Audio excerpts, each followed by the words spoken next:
Hamas और Israel के बीच चल रहे युद्ध को देखते हुए दिल्ली में इजरायली दूतावास की सुरक्षा बढ़ा दी गई है। और इसके साथ ही पहाड़गंज इलाके में बने चाबाद हाउस पर भी दिल्ली पुलिस ने जवानों की तैनाती को बढ़ा दिया है। यानी भारत में जितने भी इजरायली नागरिक हैं उनकी सुरक्षा भी सुनिश्चित की जा रही है। इजराइल और हमास के बीच छिड़ी जंग के बाद पूरे विश्व में कहीं ना कहीं एक तनाव का माहौल है।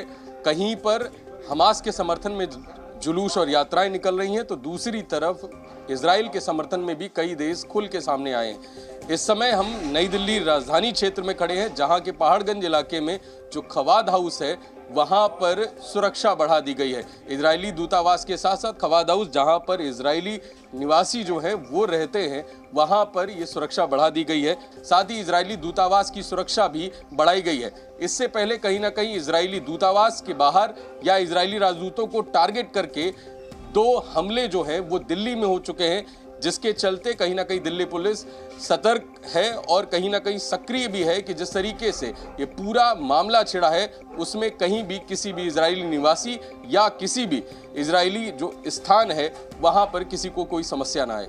आदित्य प्रताप सिंह, जी मीडिया, नई दिल्ली। और आगे बढ़ते हुए बात करते हैं कि इजराइल में ताबड़तोड़ हमले के बाद हमास की तरफ से भी इजराइल को बड़ी धमकी दी गई है। बिल्कुल साफ तौर पर जी हमास ने कहा कि इजराइल अगर हमले बंद नहीं करता तो हमास बंधक नागरिकों की हत्या कर देगा।